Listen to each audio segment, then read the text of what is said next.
Eh, udah tahu rumor yang beredar? Tanya Akmal yang baru duduk di kantin.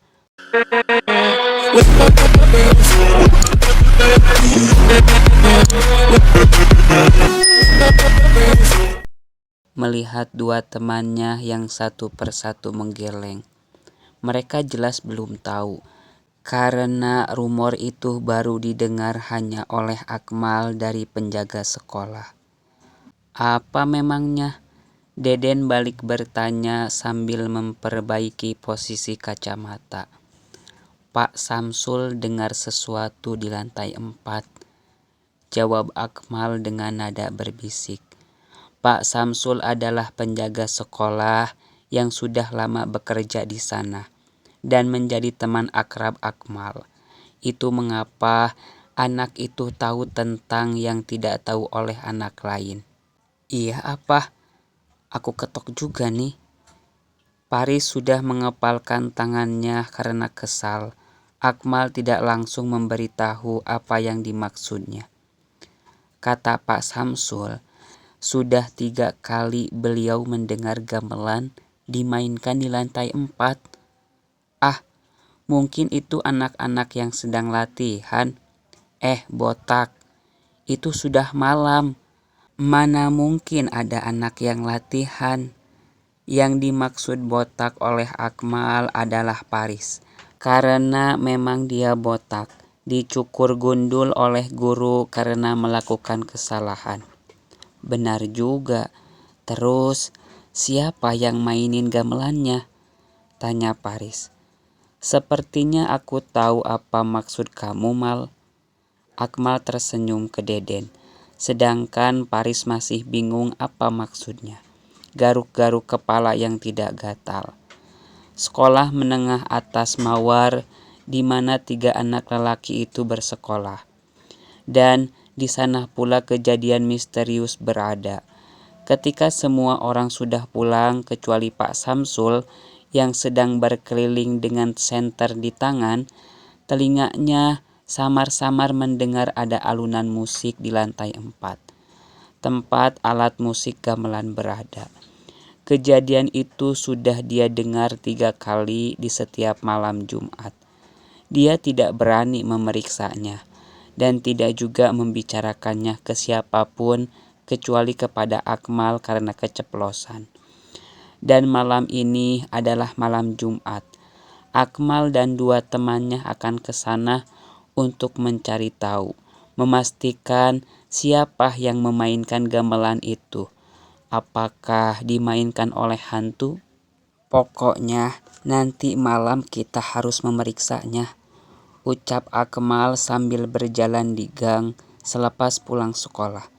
Memeriksa apa? Tanya Paris. Lantai 4? Gila kamu, itu pasti ulahan. Kamu kalau tidak mau ikut tidak apa-apa, tak? Akmal langsung memotong perkataan Paris. Terus, apa yang harus kita persiapkan? Tanya Deden sambil memperbaiki posisi kacamatanya. Akmal tersenyum. Dia tahu apa yang harus dipersiapkan untuk misi mereka malam ini. Dan sepertinya di rumahnya sudah tersedia. Apa ini cukup? Sepertinya cukup, Mal.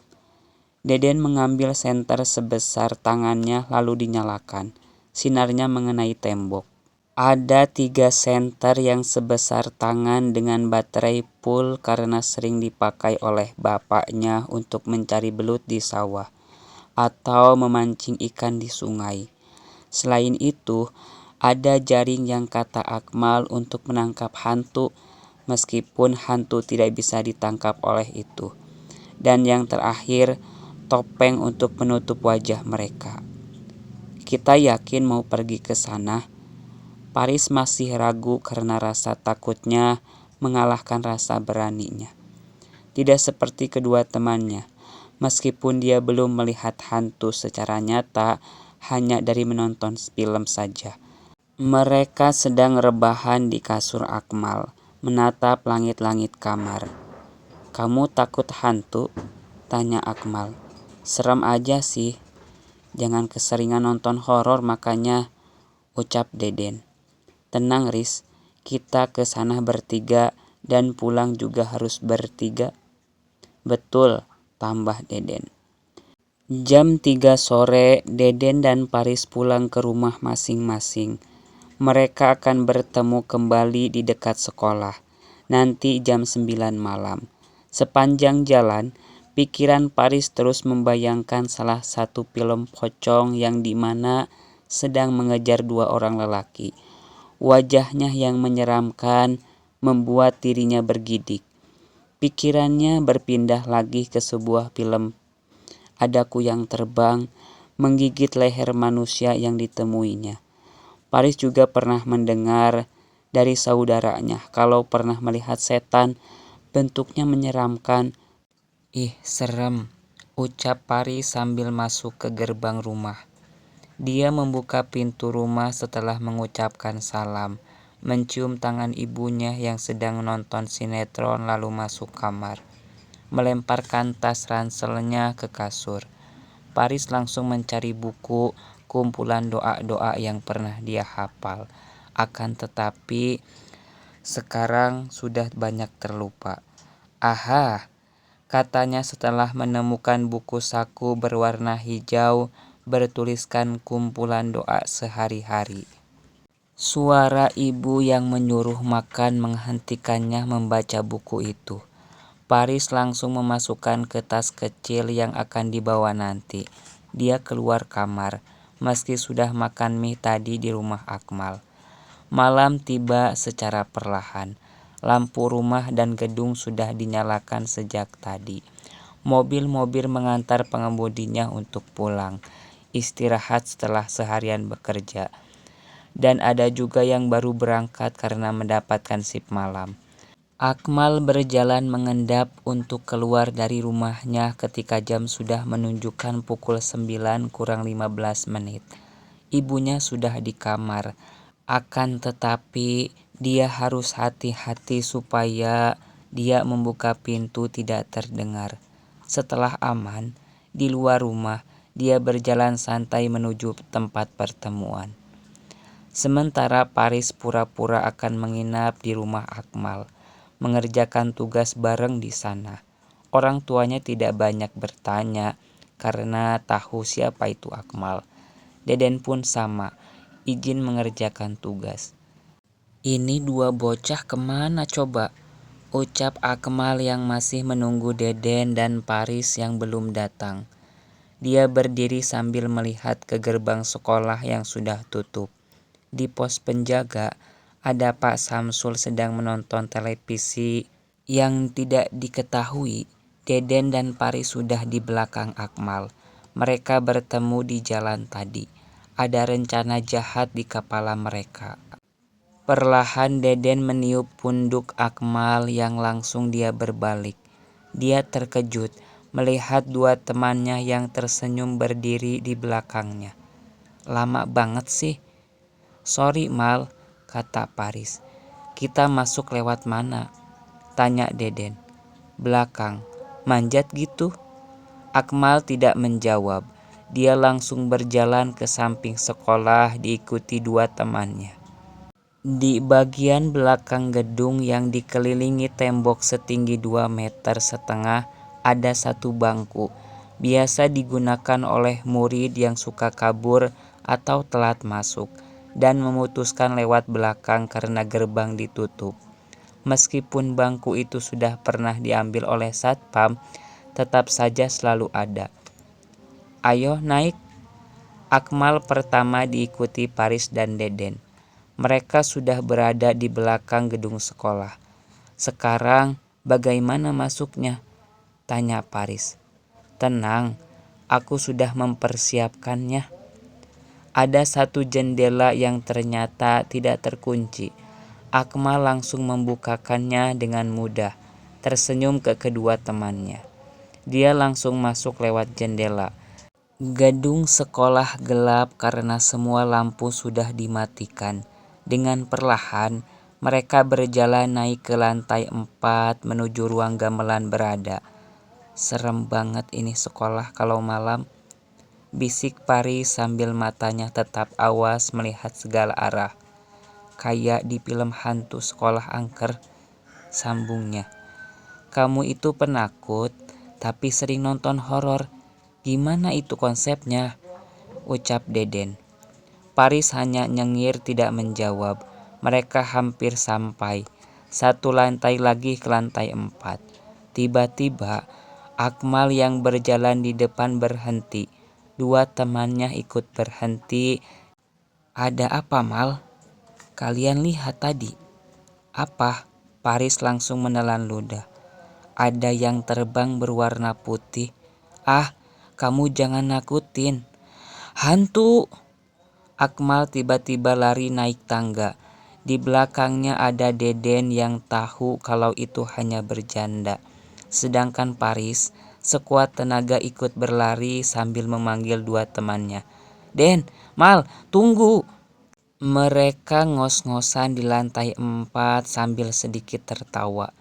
Paris yang menyadari kalau itu hanya candaan langsung memukul Akmal.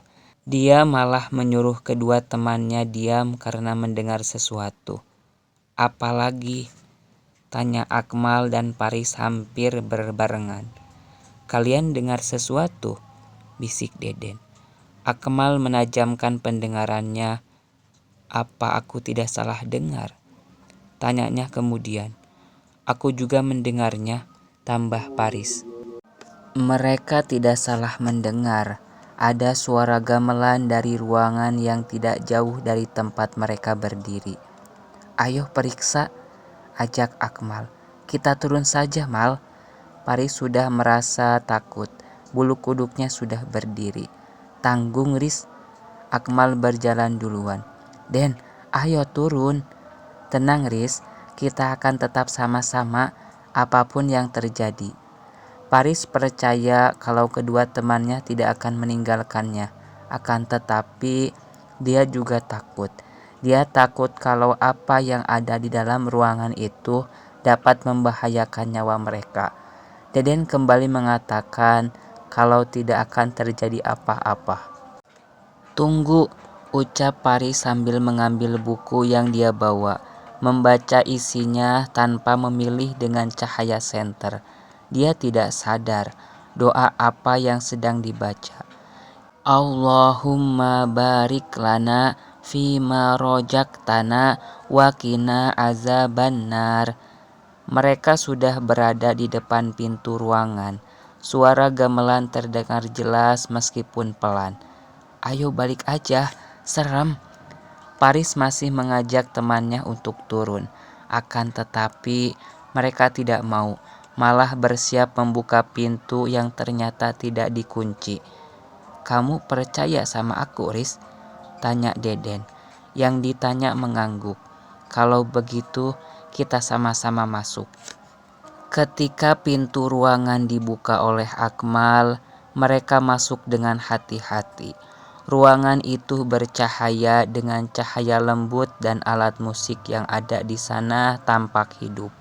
Bonang, demung, saron, gong, dan alat musik lainnya berbunyi dengan indah, membuat Akmal, Deden, dan Paris terdiam duduk mendengarkan alunannya. Mereka seperti terbawa ke dimensi lain dengan mata tertutup. Mereka bukan seperti di ruangan sekolah, melainkan di depan sebuah pentas gamelan yang megah. Lagu selesai dimainkan dan mereka tersadar sudah ada di atas kasur kamar masing-masing di rumah, bukan di sekolah ataupun di sebuah pentas. Mereka bingung apa yang terjadi. Apakah semuanya hanya mimpi? Keesokan harinya mereka langsung ke lantai 4 dan menemukan siswa sedang berlatih gamelan. Apa? Kalian mendengar gamelan bermain sendiri? Mungkin kalian salah dengar, ucap guru musik. Gara-gara mereka menceritakannya ke guru itu dan karena terlihat di CCTV masuk tanpa izin, mereka dipanggil ke ruang BK. Apa? Semalam hanya mimpi? Tanya Akmal yang masih bingung dengan apa yang terjadi. Mereka sedang berjalan ke lantai 4 setelah dari ruangan BK. 3 sekawan itu tertarik untuk belajar gamelan setelah mendengar keindahan suaranya semalam.